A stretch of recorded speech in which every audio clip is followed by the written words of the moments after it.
Welcome to the Dr. April Jasper Show, relevant conversations for business owners of today. We are grateful to have Ocusoft as a sponsor of our show. Since 1986, Ocusoft has served the community with a unique selection of proprietary brands, from dry eye care and protection with Retain line of artificial tears to eyelid hygiene with Ocusoft Lid Scrub eyelid cleansers essential for maintaining healthy eyes.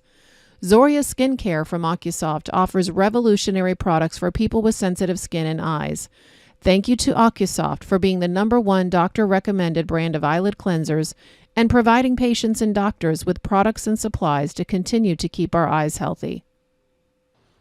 Hi, everyone. Welcome to the Dr. April Jasper Show. It is a privilege to be here today with my friend, Dr. Terry Marquardt. Welcome. It's also a pleasure for me to be here.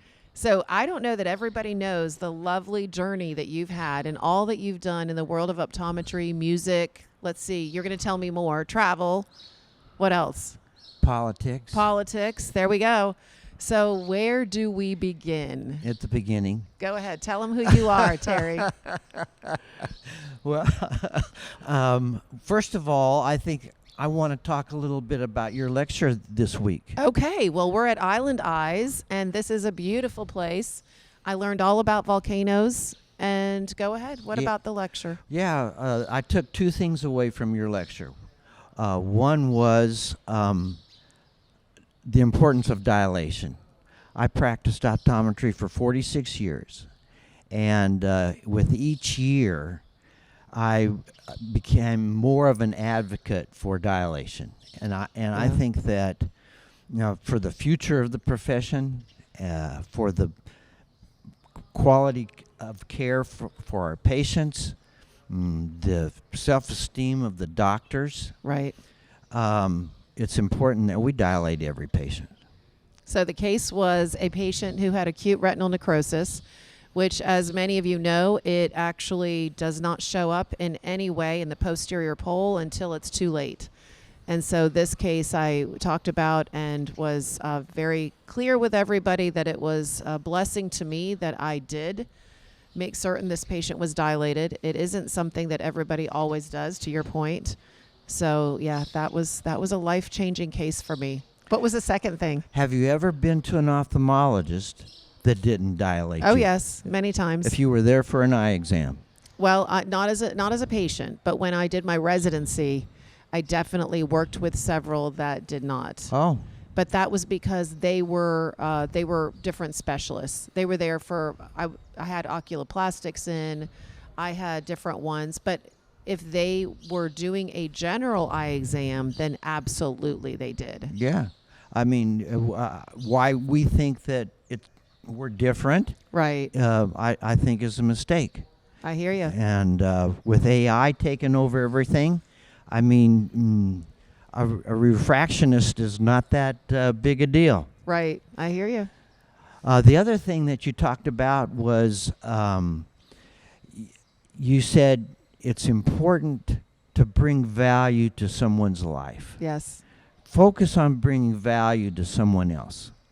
Yeah. And my son at one time asked me, he said, "Dad, What do you think your purpose in life is? What's a good family motto or value that we should be expressing?" I said, "Make a difference in someone's life." Wow, that's really good. So you and I we're thinking the same thing. We just used a little bit different word. You said bring value.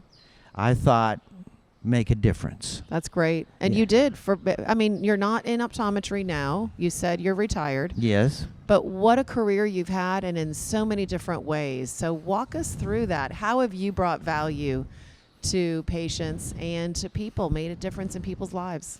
Well, in April, they're going to dedicate a building they're naming after me at New Mexico State University. Oh my goodness, congratulations. Yeah. When I was in the legislature, I was able to obtain the funding that the university needed to build a health science center for their nursing and medical technology program. Wow. And so I got them the funding, and they thanked me by naming the building after me. So how long were you in the legislature? I was there 12 years. And how did that all come about? Well,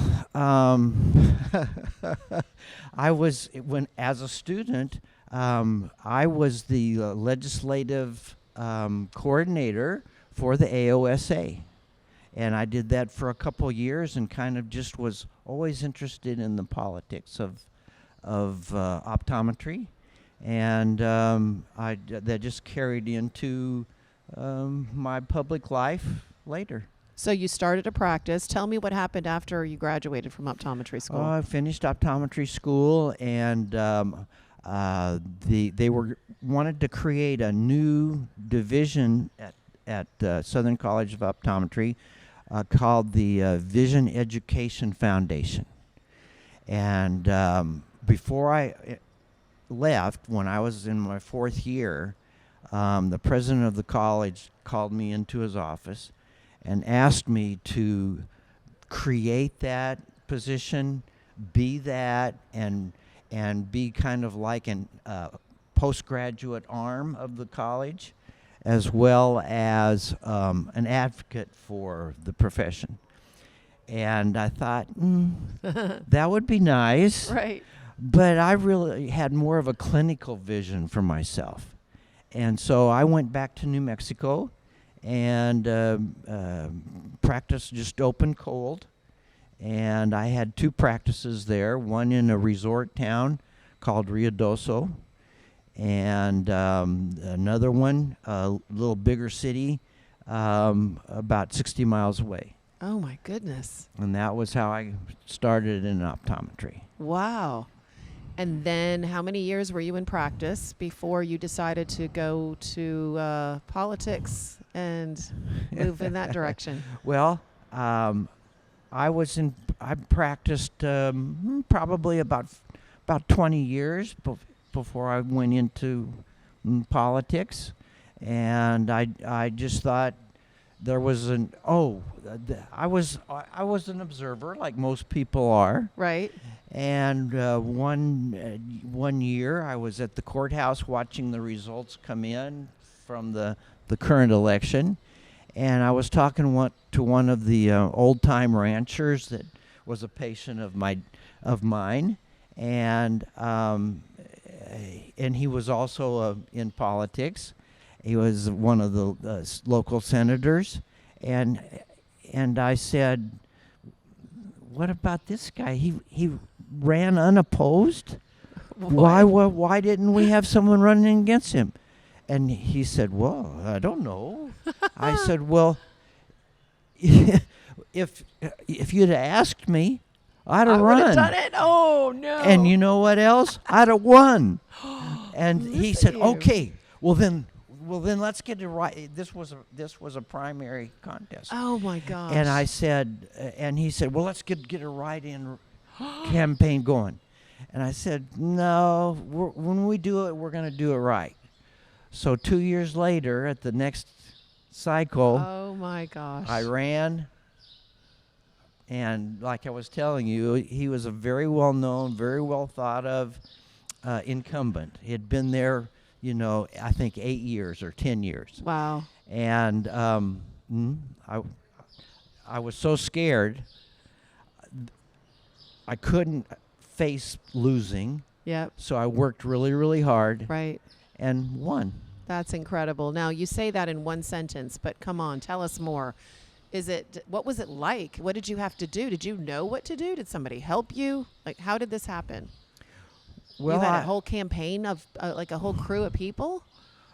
Yeah, volunteers were very critical. Yeah, I worked with the state party, with the local party, with the women's groups,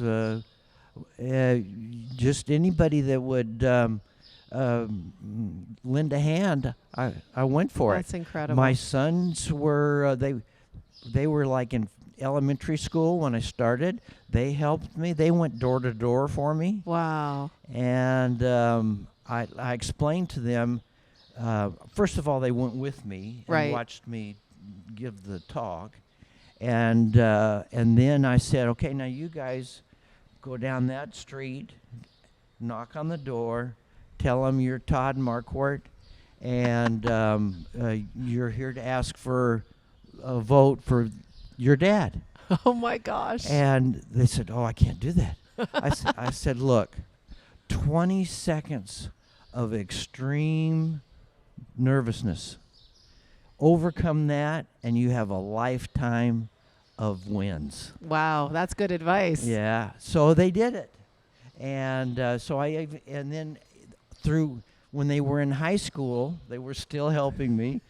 And so we had pizza parties. I had volunteers from their peer groups, from the Oh, I band, love that. from the baseball team. Yep. It was good. What about your patients? Did they vote for you? Well, I think they had to. I was I was a Republican in a Democrat state. My district was 65% Democrat, so I had to reach over and influence everybody. Right. And so, my dad would say his patients were a big help to that campaign. Wow. What was tell us about one of your biggest moments and memories during that period of time of being in the legislature? Well, a couple big moments. One, I went to the presidential inaugural ball in Washington, D.C. for George Bush. Wow. And I also went to every governor that I served with, their inaugural ball. Some of the things that I did, we talked about The building. the building for New Mexico State University. Yeah, that's big. I also there was a highway in southern New Mexico that was 2 lanes, and it went to El Paso and then into Mexico. And there were deaths every year on that highway. Oh, wow. And so one of my campaigns in the legislature was to 4-lane that highway. Yeah, And before I finished, I got that done. that's amazing. So that was a big moment. What about your sons? What do you think they see as some of your biggest moments? And you think they're glad you did what you did? Obviously, they were your biggest champions. Yes, they were very proud of their dad, and I really they both are in the Marquardt law firm in San Antonio, Texas. Wow. Yeah, and I kind of expected them to do some political things, and they haven't. They've been so busy with their practice that politics just isn't a part of their life yet. One day it might be. You never know. Could be. Don't one of your sons has a radio show? Yes. Yep. Talk Law Radio. Wow, that's really cool. He's syndicated and has a weekly program and a radio personality, and I've been on his show a couple of times. I believe it. Yeah. What did he have you talk about? We talked about one of law and gospel. Oh, tell me more. Well, You can't tell me the whole show. We'll make everybody go listen to it, but give us an idea. Well, usually in a Christian service, there's 2 parts to it. One is the law, and which we are in violation of, and then the gospel, the saving grace that we have through our Christ our Lord. Yep.